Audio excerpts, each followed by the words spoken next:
channel. My name is Jazzy RN. I have been a remote utilization review nurse for over 9 years, and I have worked for 3 different companies, and the goal of my channel is to help nurses pivot from the bedside to remote work. Today's video is about what is utilization review, and basically a kind of a breakdown of what it is. And I want to explain it in a hospital nurse versus utilization review nurse template, and I'm going to also give you some examples of a nurse job and its hiring for a utilization review nurse but appeals department. So first I'm going to start off on the left hand side. You have a hospital nurse and a utilization review nurse. I'm going to say utilization review, I'm going to say UR for short. So the hospital nurse has a patient. The UR nurse has a member. The hospital nurse charts in Epic, Meditech, Cerner, Protouch, etc. The UR nurse will document in whatever platform that insurance company has. Also, there are nurses who work remotely or work in an office setting for the hospital in utilization review. Just FYI. So the hospital nurse has a patient diagnosis, and the utilization review UR nurse has a member diagnosis. So let's say we're going to start with the hospital nurse. The patient diagnosis is bowel obstruction. Doctor's order is NPO, NG tube to suction, IV fluids 100 mils an hour. And this is all due to the imaging coming back with a CT positive for bowel obstruction. The UR nurse has a member diagnosis of bowel obstruction, and the interqual and MCG criteria is what is used, either or, not both. I'm going to use interqual because I have more years experience in interqual than MCG. So for interqual, in order for this UR nurse to approve this authorization for this patient here, the clinical or medical records must state the following. The CT is positive for a bowel obstruction. The member is NPO. The member has an NG tube to suction, and the member has IV fluids at 100 mils an hour. So this means if all these boxes are checked, this criteria is met for interqual. That means the UR nurse can approve the authorization. The UR nurse will send a fax to the hospital case management or utilization team and just state this authorization is approved for inpatient stay. Now, for example, let's say the member does not meet one of the criteria. I'm going to say, for example, the NG tube to suction. This one does not meet. Now, there is no such thing, well, the last 3 companies I've worked for, there's no such thing as nursing judgment. The member did not have an NG tube to suction. So interqual, that's another requirement. So the member cannot be approved for the authorization. So that means the UR nurse will send a template, and every insurance company has a template of the member's age, any comorbidities, their presentation, how they came into the hospital. They came in with abdominal pain or vomiting, any abnormal laboratory values or any abnormal vital signs, and also include any abnormal imaging. And that's all summarized into a template. The UR nurse will fill out the template, but it's based on what's on the clinicals. So there's nothing, if you only have with the clinicals that are sent to the insurance company of what to place on your template. And that template is sent to the doctor. So let's say the doctor, for example, denies authorization. Then either there's another team that actually sends the denial fax to the hospital saying this is denied. You have an option for peer-to-peer.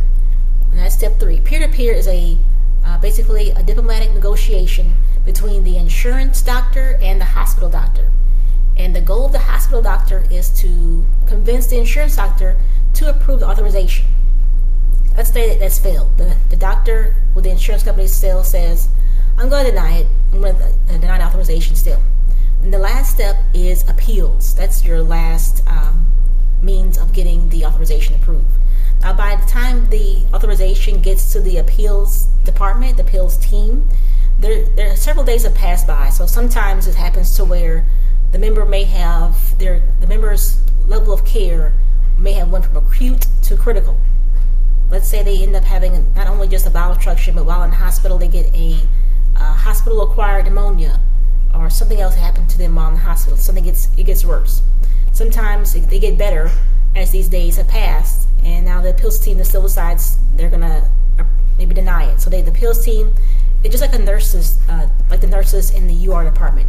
They review all the clinicals. They actually will have more clinical or medical records than the initial nurse in UR, and they will review it using InterQual. And if the member meets, they approve it to the appeals team. If not, the appeals team will send it to the doctor, because only the doctor and the appeals team or utilization review team can deny authorizations. Nurses have no authority to deny any authorizations.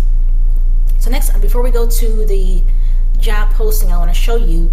I do want to mention that I have a link in the description box below, and it is a list of over 60 or 70 companies that hires nurses to work remotely for insurance companies. And most of these companies are based in the United States, and they hire nurses in the United States.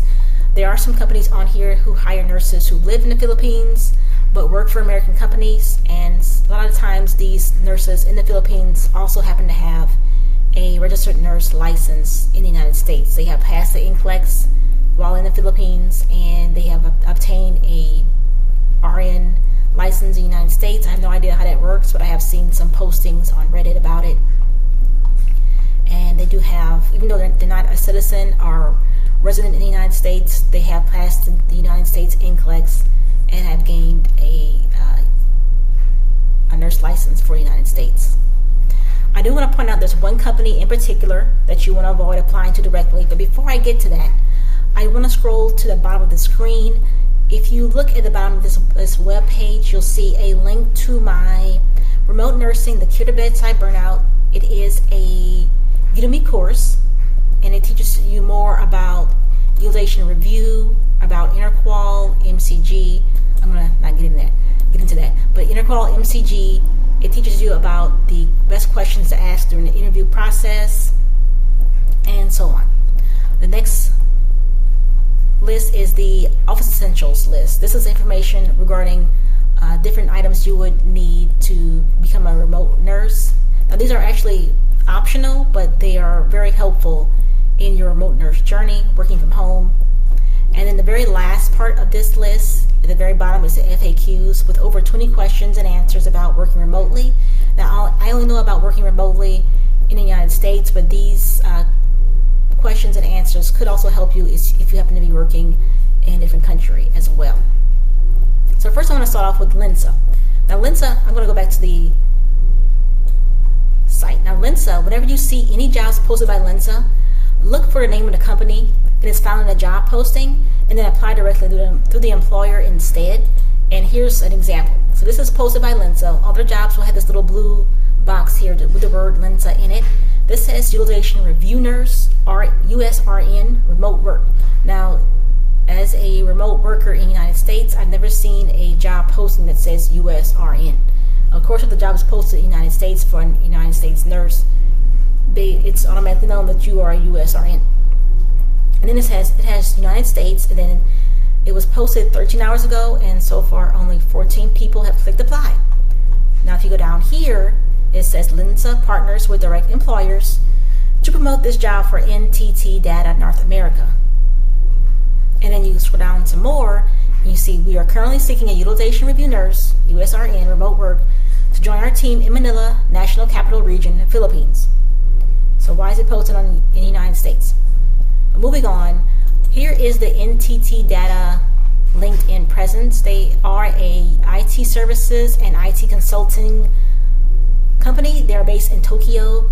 They have over 800,000 followers and over 10,000 employees. And here's a little bit about NTT Data. So instead of looking for the job on LinkedIn, I'm going to go straight to NTT Data's website. So here it is, the job. It is Utilization Review Nurse, USRN, remote work. The exact same title that Lensa had on the LinkedIn page. And it is for Manila, Philippines. And here's a AI summary of the job. And here is more information about the company. And here are the roles and responsibilities. This is what I focus on whenever I'm looking at jobs regarding if I do get an interview. This lets me know what kind of questions I should ask. I do want to focus on the requirements, which they don't have here. Here it is. Okay, so the requirements for the role. These are the requirements. We're not going to focus on that because we're not applying to this job. Because if you're not a Philippines resident citizen, then you won't be applying to the job anyway. But whenever you are looking for jobs, the first thing I always say look for is the requirements to make sure you meet those requirements before you apply. So I want to go off of the roles and responsibilities regarding how does utilization review and appeals, how you actually can become a appeals nurse or utilization review nurse. I want to first start off with this bullet point where it says prepares case reviews for medical directors by researching the appeal, reviewing applicable criteria, and analyzing the basis for the appeal. This is the same exact thing that utilization review nurses will do. You'll prepare the case for medical director, and the reason why you're doing that is because, back to this little template here, the utilization review nurse or appeals nurse is preparing it for the medical director or doctor is because it did not meet medical necessity in interqual or MCG. So your insurance company that you work for will have a template where you will fill out the template with the clinical information or the clinical medical records information here of the abnormalities to send to the doctor.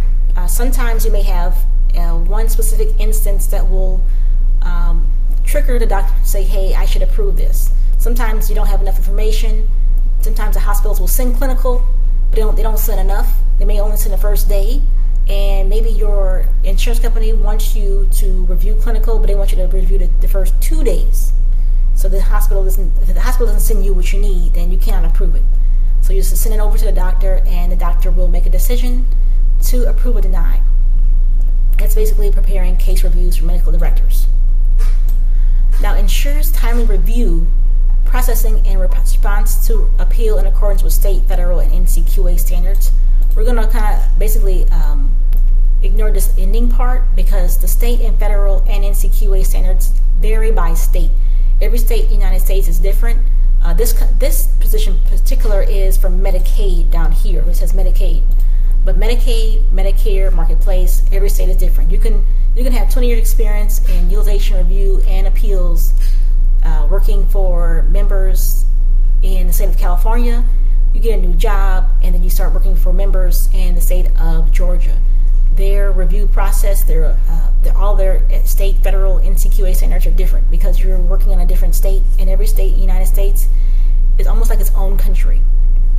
So whenever it says right here, ensures timely review, that means every review, whenever you are in utilization review, has a turnaround time. So it depends on, let's say, if you are in Medicare, you're working on Medicare members, that turnaround time may be 3 days or 4 days. So that means you must complete the authorization, which means you are reviewing it and either approving it, or if you cannot approve it, or sending to the doctor for the doctor to make a decision within those 3 days. Or let's say you are in Marketplace. Marketplace, let's say, for example, it could be 24 hours. So the hospital notifies the insurance company of the member's admission, let's say on Tuesday at 3 p.m.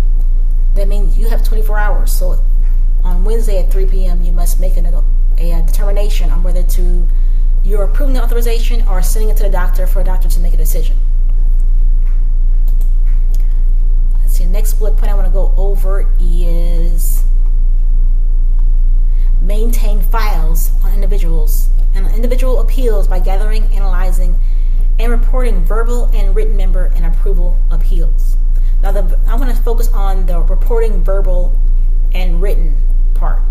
Now, most of the time, whenever you are dealing with authorizations, and this is the appeals department, as well as the utilization review. Appeals is the last step, and utilization review, UR, is the first step. Whenever you're dealing with the denials, when an authorization is denied, that's when the hospital starts calling you. They're calling you about a denial. They'll say, oh, this patient happens to be in the ICU and is on a ventilator. Now, the clinicals that they sent you may not have reflected that because maybe that at that time the patient or member was more stable. Now they're worse. But they didn't send you clinicals to let you know this patient/member is now at a higher level of care. They went from acute to critical. So that whenever you get information regarding the patient or member's either acute care or intermediate or critical care, you will be documenting that information. And regarding documenting that is maintaining files. So let's say you receive a phone call, or you make a phone call, and you can put on your documentation on the authorization itself is phone call made, phone call received from, let's say, Amy with utilization review, at whatever Amy's number is, or whatever you see on the caller ID on the phone. And you will have a phone that's embedded in your computer, and it's usually just basically a voice over internet protocol, and it's your own phone number with your own voicemail, and it's confidential. And you spoke to Amy. The member is now in the ICU on a ventilator. Let's say the FiO2 is 80%, so on and so forth. So you make sure you document the information on the authorization. A lot of times, if the authorization is denied, that's when the hospital starts scrambling. They want to send you in clinicals. They want to call you. They want to be more receptive to getting that authorization approved. So they'll actually send clinical this time. They'll actually call you as the insurance nurse, or they'll call the insurance company trying to reach you or someone to get the authorization approved. And then last but not least, right here, I want to use this one as another example: prepared case recommendations for medical review as necessary. And that's the same thing as this very top one: prepare case reviews for medical directors. You're sending that information to the doctor to make a decision.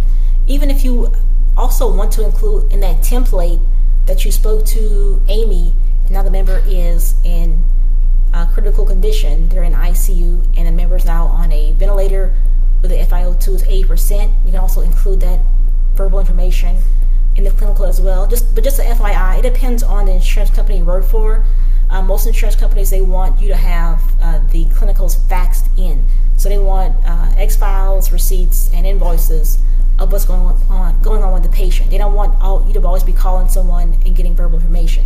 Now, if you are calling for verbal information, let's say a discharge date, that's perfectly fine, because the patient is discharged. A lot of times, the insurance companies, we have a very hard time getting clinical from the hospital. Unless the hospital gives us authorization to view only their medical records in Cerner or Epic or whatever platform they use, many times that's the hardest part of the job, is getting clinicals from the hospital. And as always, whenever you are applying to jobs, just make sure you focus on these three things: what you did, why it's important, and how it relates to the job that you want. And as a nurse in the hospital, what you do in the hospital definitely reflects on how we review the clinicals for that member. It's definitely only nurses put the patient on NPO and NG tube to suction. You actually are putting the label on the patient door or the wall behind the patient saying that this patient is NPO.